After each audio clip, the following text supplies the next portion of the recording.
Okay, in this segment we're going to be talking about our first basic circuit element that's not an ideal source, which is the resistor. We'll probably also start talking about some resistive circuits. So the resistor is a simple two-terminal element that we denote by this kind of symbol with some value next to it, which is the resistance. And so we have some voltage across the resistor V and some current flowing through the resistor I. And for resistors, current and voltage are related by something which is called Ohm's law, which is that V equals I times R. So here we have the current being the voltage being linearly proportional to the current through this parameter called the resistance. So R is resistance. And the units of resistance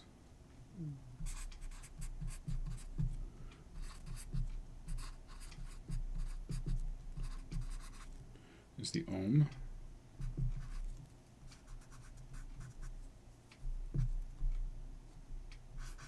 Denoted by a capital, I guess I should write it out like we did before. Ohms. Denoted by the Greek capital letter omega. Sometimes, actually let me move this down here.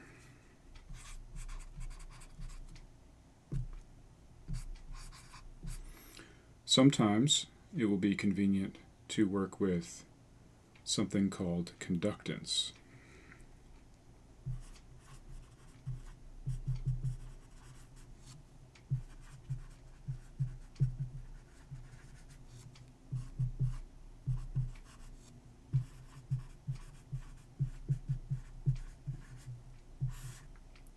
Denoted by G. Again, G stands for conductance.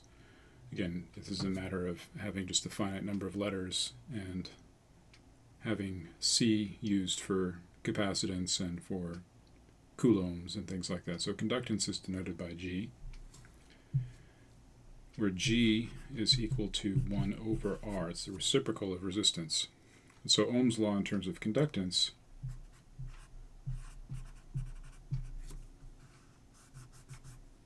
Ohm's law becomes I equals G times V. Okay, so in this case, the current is linearly proportional to the voltage through the conductance. So the units of conductance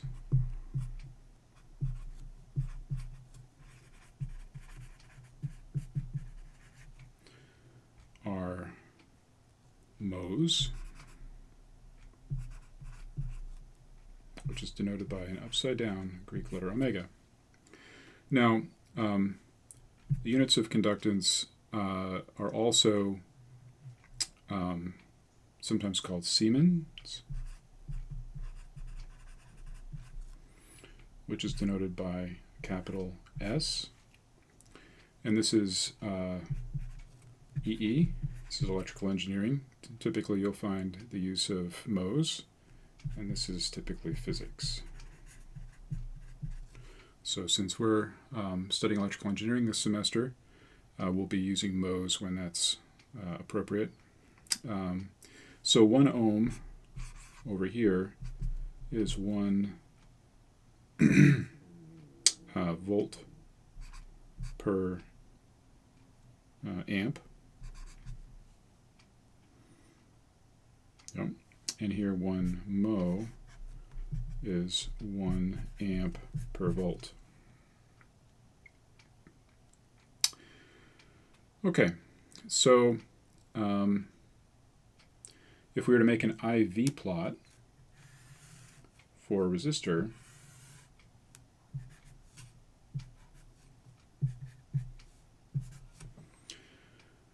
by Ohm's law, I is just proportional to V. And so using this conductance form here, we would get a straight line that passes through 0 at 0. And the slope of this line would just be the conductance G.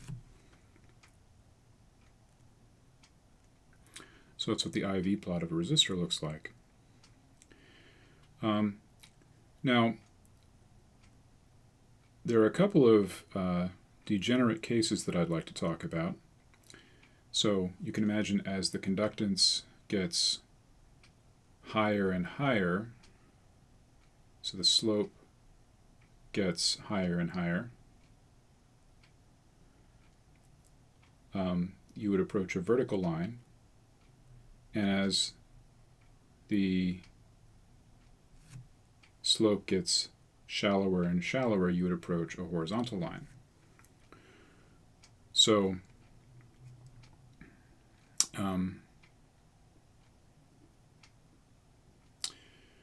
let's consider the case of G equals 0.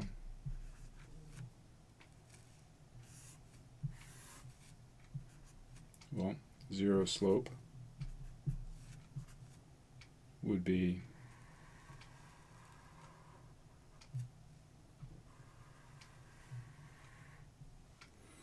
a horizontal line that's basically just the voltage axis, the x-axis.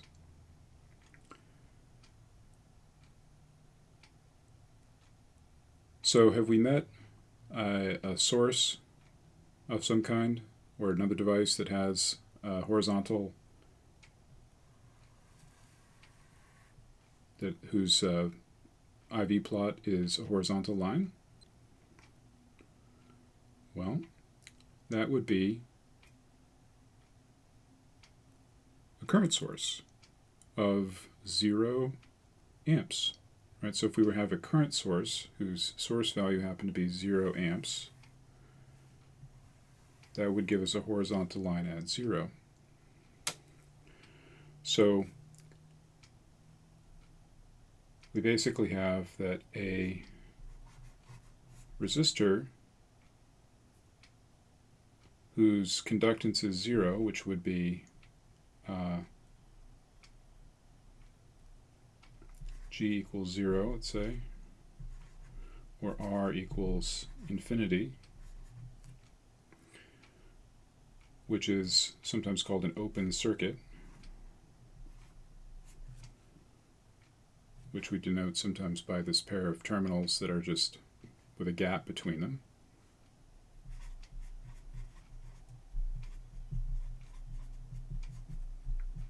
It's basically a disconnection. This is equivalent to a current source of 0 amps.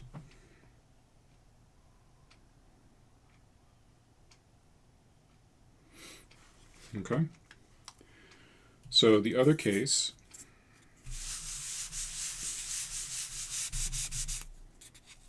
that we would like to bring out here, I mentioned, is the case of a vertical line. So if we take the limit as G goes to infinity,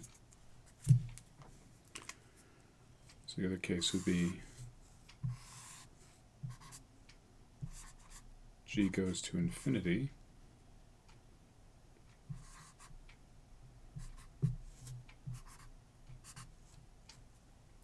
That would just be a vertical line that passes through 0 at 0. So this would be also R approaches 0 ohms. And this is what we would call so this would be a resistor who has G is infinite, or R equals 0 ohms. This is called a short circuit, which we sometimes denote by sort of a pair of terminals with a little wire segment connecting them. This is a short circuit.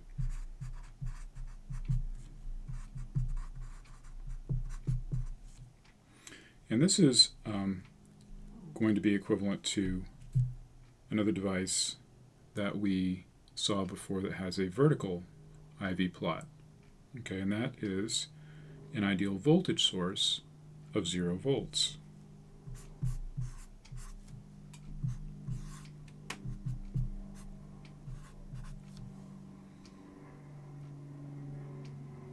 Okay, so this is going to turn out to be quite useful because there are going to be times when we want to, say, turn off a voltage source or turn off a current source for the purpose of doing some type of circuit analysis.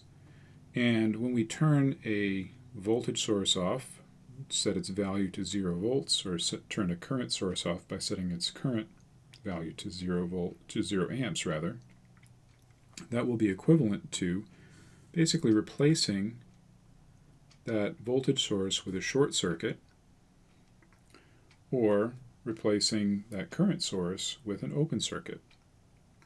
And you can imagine that doing so might simplify the circuit that we have before us to analyze. And so these are two important sort of degenerate special cases that we're going to come back to. So our first basic resistive circuit that we're going to consider is the case of two resistors connected in series. So resistors in series.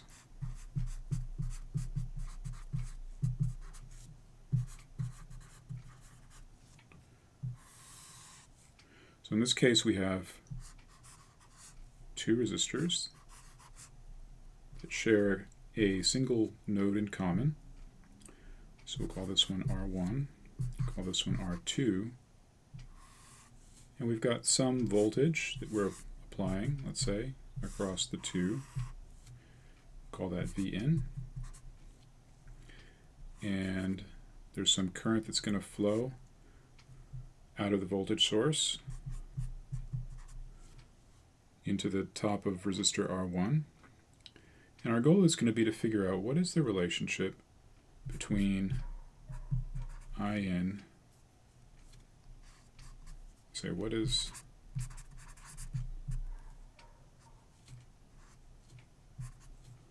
the relationship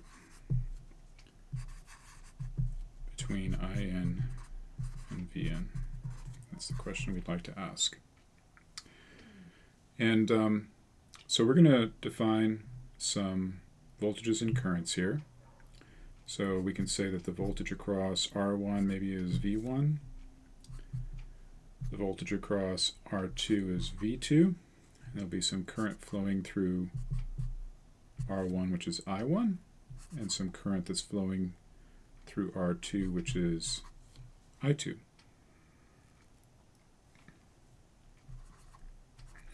Okay, when we say that these are in series with each other, we basically mean that if I'm current that's flowing, let's say through the first one, I have to flow through the first one and then through the second one in sequence. There's only one pathway for the current to flow. That's a series connection. Okay, so what do we know about this situation? Well, we know a few things. Okay, so Kirchhoff's voltage law, KVL, applied around this one loop in the circuit tells us something, and that tells us that the sum of the voltage rises is equal to the sum of the voltage drops. So the only voltage rise is Vn, so it tells us Vn equals the sum of the voltage drops, V1 plus V2.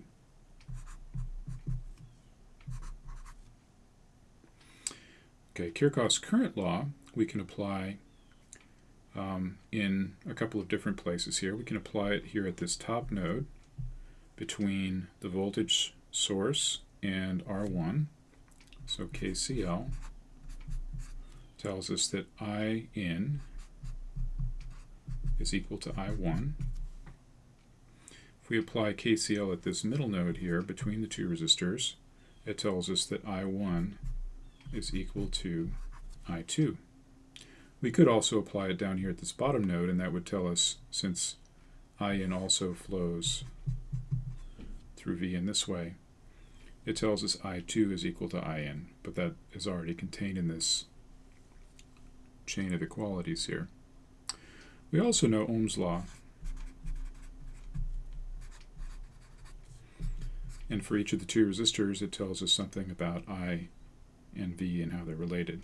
So Ohm's law tells us that, say, V1 equals I1 R1 and V2 equals I2 R2.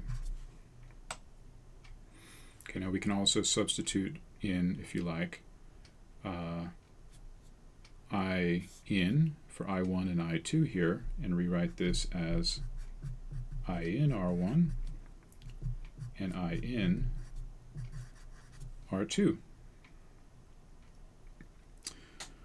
So if we call this, let's say, equation 1, equation 2, and equation 3, what we can do is we can plug V1 and V2 back into our KVL.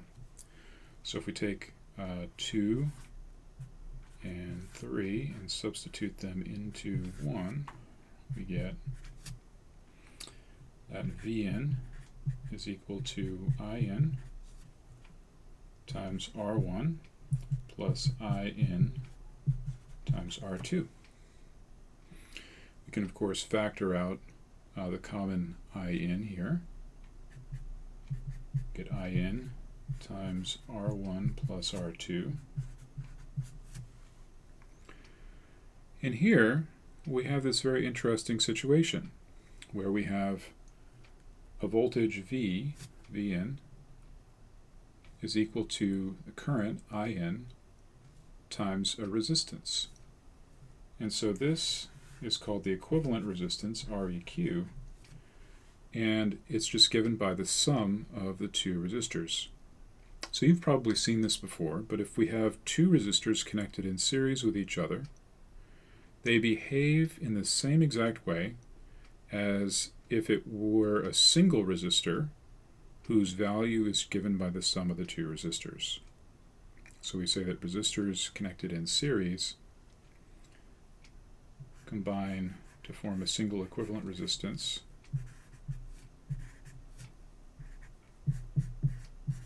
whose value is given by the sum of the two resistances.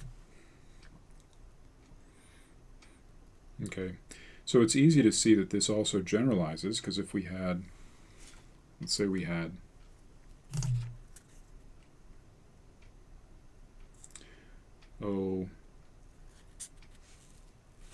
three resistors in series.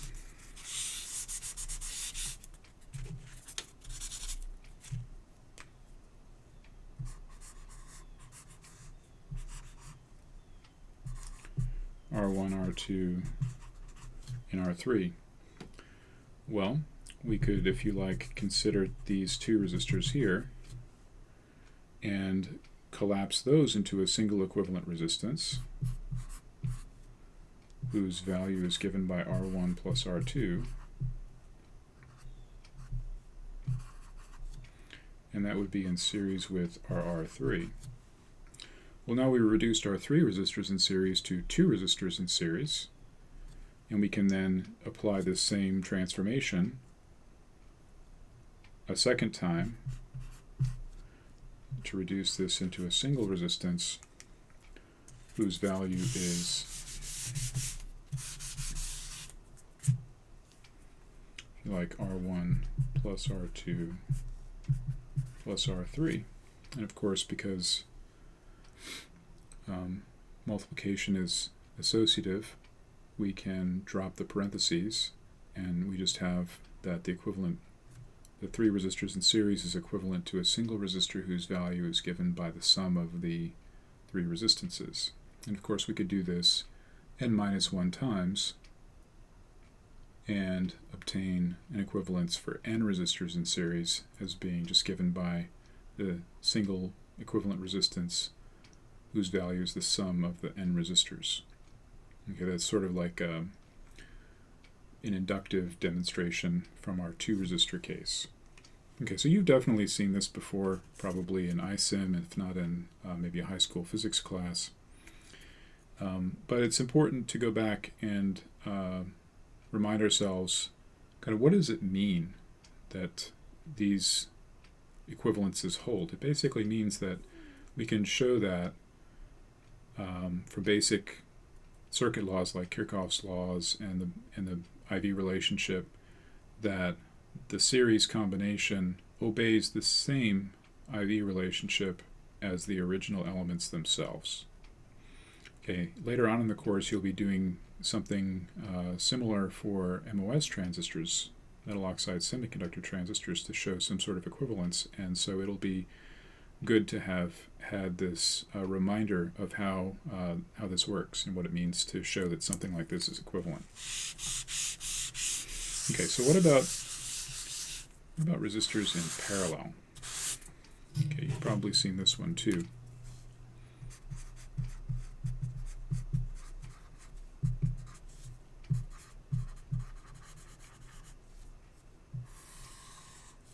So here we're going to have, say, a voltage source. It's applying a given voltage across 2 resistors that are connected this way. So we have Vn, In.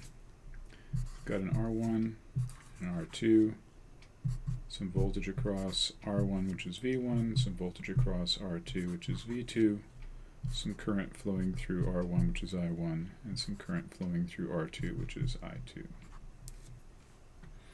Just similar to what we had before, except now the circuit arrangement is different. Here, In sees 2 ways that it can go. So it can either go through R1, or it can go through R2. And so these 2 pathways are called parallel pathways, and that's that's the hallmark of a parallel configuration. The current splits and has 2 ways it can go before it goes back to the source. Well, what do we know in this case? Well, we can apply Kirchhoff's current law and Kirchhoff's voltage law. In this case, let's do KVL first. Well, no, let's do KCL first. So if we apply KCL at this top node, it tells us that the sum of the current flowing in, or the currents flowing in, is equal to the sum of the currents flowing out. So in this case, we have 1 current flowing in, In. We have 2 currents flowing out, I1 plus I2. Now KVL tells us, if we apply it around this first loop around here on the left, we have basically the voltage rise. The sum of the voltage rises would be Vn, and the sum of the voltage drops would just be V1. And so it tells us that Vn is equal to V1. If we now apply Kirchhoff's voltage law around this right-hand loop, we would find that V1 is now a rise, because we're going from the minus sign to the plus sign, and V2 is a drop because we go from the plus sign to the minus sign. So it tells us that V1 is equal to V2. So KVL tells us Vn equals V1 equals V2. So you may go back, if you compare what KCL and KVL told us in this case versus what it told us in the series case, you'll find that KVL is telling us something very similar to what KCL told us about the currents in the last case, the series case. And KCL is telling us something very similar to what KVL told us about the voltages in the last case. It's kind of like an interchange between current and voltage in the parallel case versus the series case. Okay, so Ohm's law, of course, tells us exactly what it told us before. It tells us that V1 equals I1 R1, and V2 equals I2 R2. Okay, so I think the first thing we're going to do is basically solve these two Ohm's law equations for I1 and I2. So I1 equals V1 over R1, and I2 equals V2 over R2. Now, of course, we can take our KVL relationship and substitute in Vn for V1 in this equation, and we can substitute in Vn for V2 in this equation.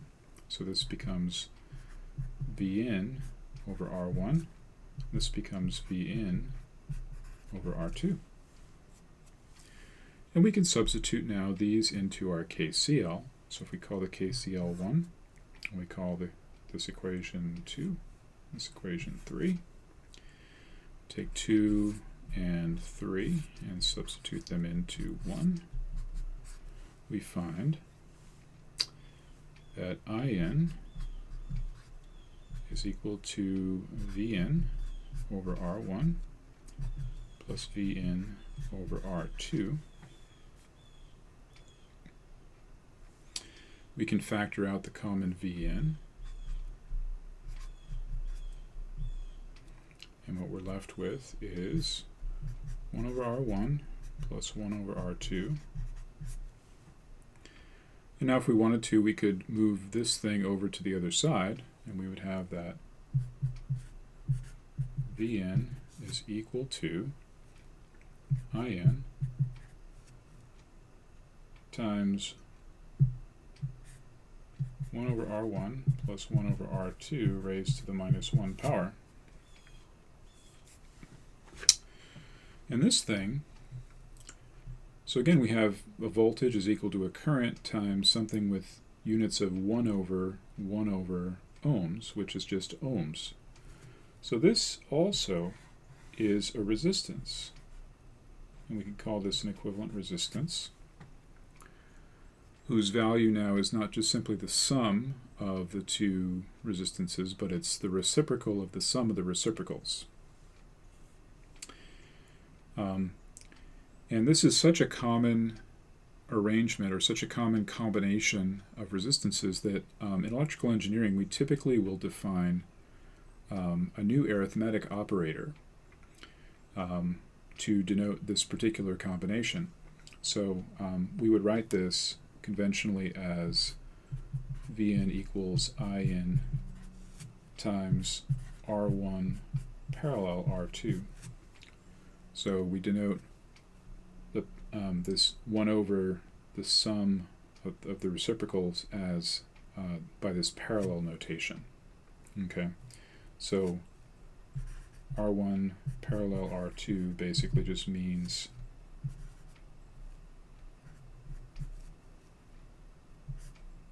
one over R1 plus 1 over R2 to the minus 1. We can also multiply this out. If we multiply the top and bottom by R1, R2, we would get that this is equal to, for a two-way parallel combination, R1, R2 over R1 plus R2.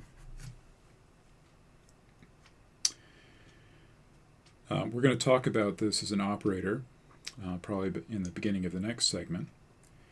But I would encourage you to get used to this notation and to use it in your analyses.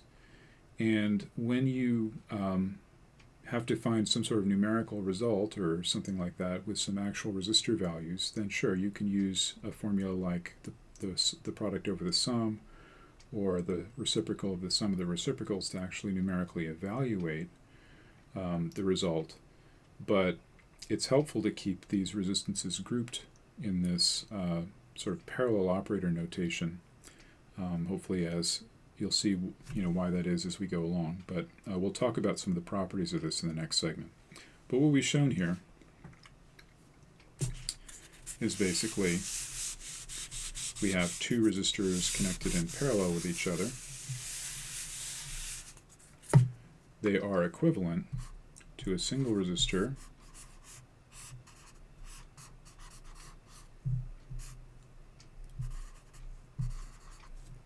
whose value is given by R1 parallel R2. And of course, if we have 3 resistors in parallel, let's say,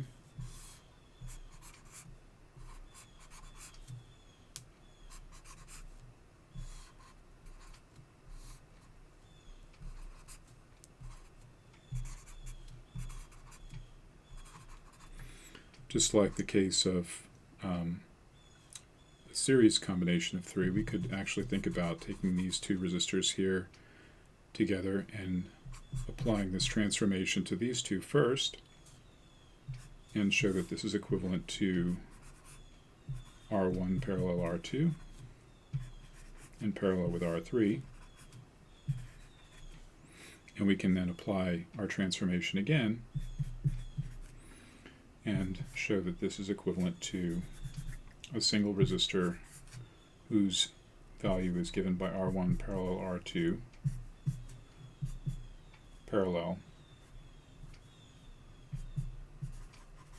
R3, and so on.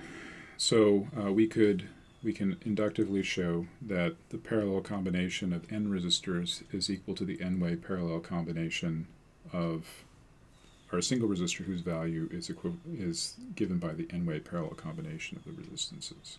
In other words, the reciprocal of the sum of the reciprocals of the n resistors.